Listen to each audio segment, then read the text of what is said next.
Hey guys, wanted to welcome you to the first episode of Digital Parenting Live. This is where we are going to be actually answering the questions that you have and trying to provide you answers to the digital parenting challenges that you're going to run across on a daily basis. And so what we're going to do is we're going to take questions, we're going to deal with topics, and we're just going to try to get these out in a quick way so that you have information on how you can help your kids. So today's question actually comes in from a listener. So this question says pretty simply, on multiple occasions, I found my child watching something they were not supposed to on the YouTube app. Even some of the content on the YouTube Kids app is awful. How can I control what my child watches on YouTube? Now, this is a great question, and to be honest, this is one of the most common questions that I've been getting over the last month. I think the reason is a lot of parents are starting to understand that YouTube today, it's like TV. I mean, this is where kids get their content. And so when a lot of us were kids, our parents would sit us up in front of the TV, and you'd have some level of understanding that, you know, there's some control here. There's not going to be anything too crazy on there, but those controls don't exist in the world that we're in today. So let me hit a couple of things.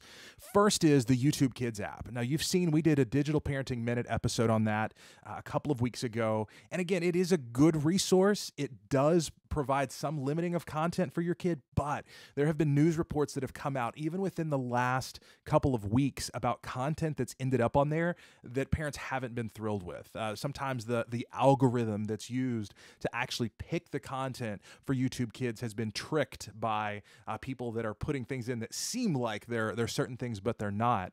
So let me just reiterate with YouTube Kids, that is not an app that people review the content. Computers review that content to determine what goes in there. So even with YouTube Kids, you can't be sure of what your kids are going to see. Now, in addition to that, in terms of just the YouTube app, again, because YouTube makes money off of ads, because they're trying to get you to stay on that site as long as you can, that's why you get things like the suggested videos, other videos that you should go see. And in most of the parents that I talk with, that's where they run into trouble.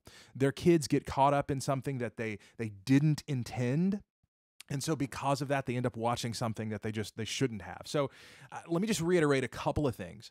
There's no way to watch YouTube on the YouTube app or in the browser where you're going to totally remove that danger from your kids. So it's up to you as a parent to decide what you're going to do about that. Now, we recommend that generally you watch YouTube with your kids, that you don't give them a device where they can go out of a public space in your house and actually go and try to watch content, because that's not going to turn out well in most cases. Even if you trust your kids, they're going to end up sometimes on things that they don't even realize are going to be objectionable. So again, this is where, as a parent, we encourage you to take ownership, to actually dive in and figure out what your kids watching and guide them through that. If you're going to let them watch, if they're older and you're going to let them watch some content, you want to be sure that that's under an account that you have access to, and you can go back and you can look at all of the videos that they've actually watched. So again, we hope this has been useful. Please, please, please, if you have questions, we want you guys to send these questions in. You can just send them into questions@DigitalParenting.com. That will actually enable you to be able to give us all the questions you have. We'll take time. We'll answer these one by one as we get them in on this episode each Thursday. And if we get enough questions, we might even start tackling a couple in the different episodes. So we hope you guys have enjoyed this first episode of Digital Parenting Live, and we will see you next Thursday.